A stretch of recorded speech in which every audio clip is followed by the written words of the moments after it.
So we're doing this, huh? Greetings, everyone. House here. And today, I'm going to touch on a topic that you've asked my opinion on. Something that I didn't think I was going to cover because it's been covered to death by the rest of the Texas Chainsaw Massacre Game community. But apparently you guys want my take on it, so I'm going to give it to you. This topic, of course, is the drama surrounding skins in the game. If you haven't been living under a rock, then you are aware that Texas Chainsaw Massacre Game received its first major content update. Was the update a new map, perhaps that was already in the game files, that was close to, if not already complete? Perhaps it was new playable characters for the family and victims that were already leaked? No, I'm afraid not. The first major content update is monetized skins, of course. The first is a special premium skin, the Nicotero Leatherface skin. It comes with a unique look, its own specialized kill animation, and a new chainsaw design/sound. Admittedly, when I saw this, I thought it was rather cool. I love that Nicotero was able to work with Gun and Sumo Interactive to make this skin. If you have not watched the feature that they put out on it, go ahead and give that a watch. It's pretty insightful and kinda cool to see how they came up with the backstory for this skin. You could tell a lot of thought and passion went into it, and that's going to be a theme that we kind of continue throughout the rest of this conversation, but I don't want to get ahead of myself. Shortly after this skin was officially revealed, the pricing also dropped. $15.99 for the skin, animations, and new sounds. Now I can understand that for some people that's pretty steep. Gun have said that this pricing is because it is a premium collaboration skin and that we can expect that kind of pricing for any premium skin going forward. So what's my take on that? Honestly, I'm not too surprised that it's around that price range. I wouldn't be surprised if it was closer to $20, to be honest with you. Monetization in games recently has only increased, and the asking price for digital assets has gone up. More and more games do rely on premium content purchases to fund the development of their game. In most instances, it's freemium games like Fortnite, where there's no cost to download the game and play, but if you want to look cool, you gotta shell out the cash. Where people get upset is the fact that Texas Chainsaw Massacre Game has a list price of $40. It is not free to play unless you have Xbox Game Pass, but that's an entirely different discussion that I may go into in the future. Essentially, Gun wants to monetize the people who are playing for free on Game Pass further to ensure that they can continue development on the game. Like I said, when I saw this, I didn't really have an issue with the price.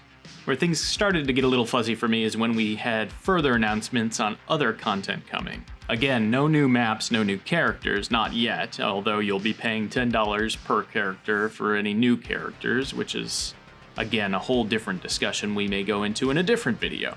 But we received outfit packs for each of the victims, Anna, Connie, Julie, Leland, Sunny, and then we also received a Bloody Family pack, which included some skins for each family member where they're little bloody buddies.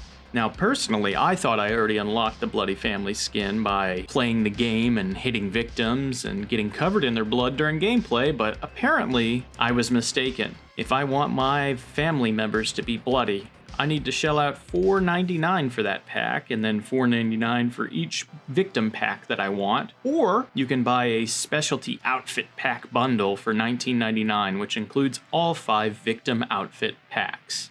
I want to start this conversation off by pointing out that I do not doubt the effort that has been put into the skins in the outfit pack for the victims.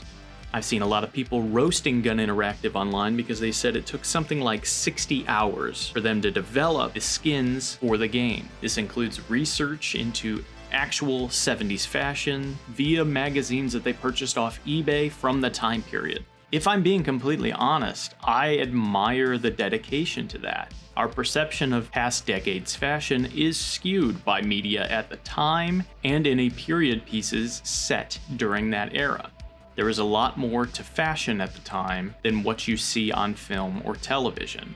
I think taking the time to go through eBay listings and finding genuine magazines from the era is cool. I think matching the fabric types available and the different stitching and pattern methods at the time is also very admirable. That being said, if I played Victims, would I entertain purchasing these packs? Maybe if I had one specialty character that I was really devoted to, I would think about it. $4.99 isn't terrible, and they give you the illusion of a deal with the bundle pack by saving $4.99 when you purchase all 5. Do I think that these skids could have been rewards for getting so many escapes with a victim or playing X amount of games? Absolutely.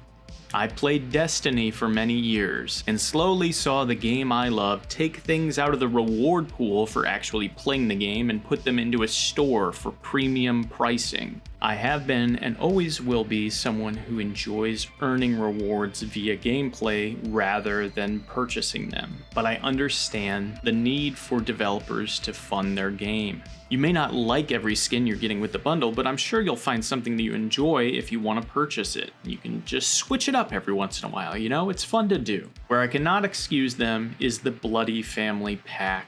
This feels phoned in, it feels lazy. Certain characters you can't even really tell the difference. I mean, look at Hitchhiker. And where certain games like Dead by Daylight give you bloody skins for prestiging a character, in Texas Chainsaw Massacre, we have to pay $5. Something like that kind of rubs me the wrong way. Now, if you see value in those skins, I'm not going to judge you. I'm not going to flame every bloody cook I see in-game, or tell a bloodied Johnny that he's ruining the game for everybody by supporting such heinous practices. But I personally don't see the value in paying $4.99 for these skins. So that's my thought on it. The Nicotero skin I can understand if you want to purchase that. The Victim skins, I could see people taking it or leaving it depending on their personal preference. And I personally wouldn't touch the Bloody Family skins with a 10-foot pole. But ultimately, it's your decision. It's your money, you make decisions on what you buy with it. You don't need to feel obligated to support the game just because they put these things out for purchase if you don't want to buy them. It is on Gun Interactive to provide skins that are valuable to the community, earning our purchase. One last side note I'd like to put into this video.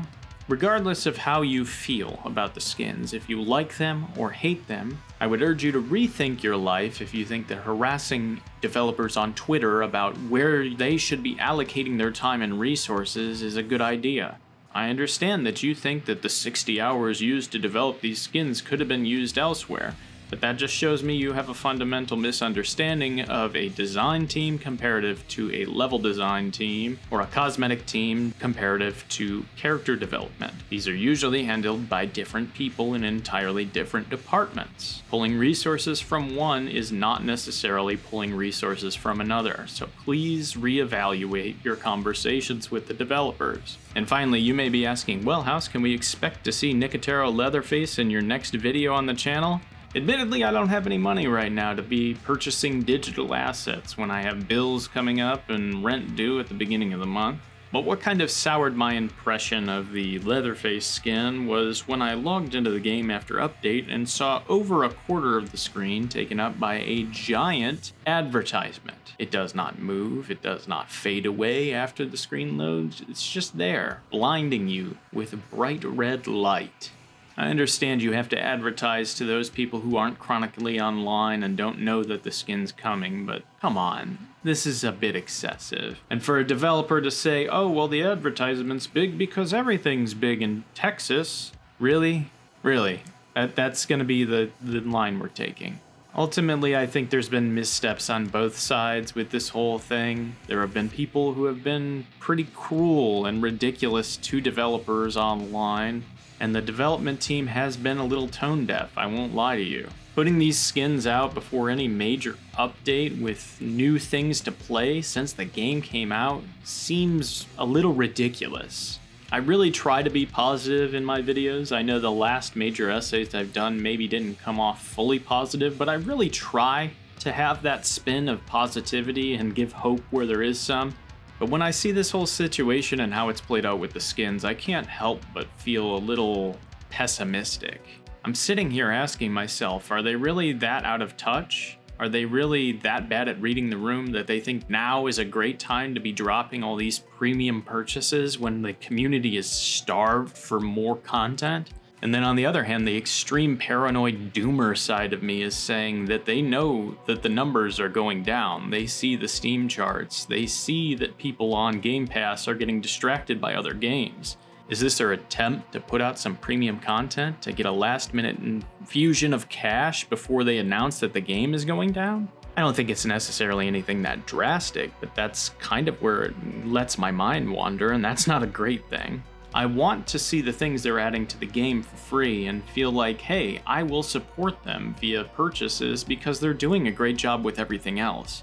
I want to be excited about things coming in the future, and I want to log in every day looking forward to that. But right now, it just seems like there's such a disconnect. There's a disconnect between the community and the developers in the game, and admittedly, probably between us and what the developers want the game to be. Everybody's thinking that they have the best direction to steer this ship, and really we're not going anywhere. I still really enjoy this game. I have a lot of fun when I play. I just don't want to go through a situation where the rug's pulled out from under us.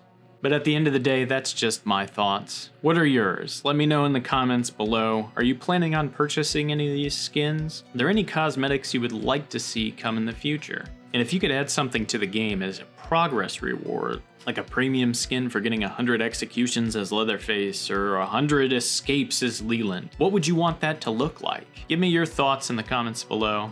And if you have not already, feel free to like and subscribe. It just takes a second of your time and it really helps out more than you know. Thanks, I really appreciate it. But with that said, I hope you have a good rest of your day, a good night, and good luck.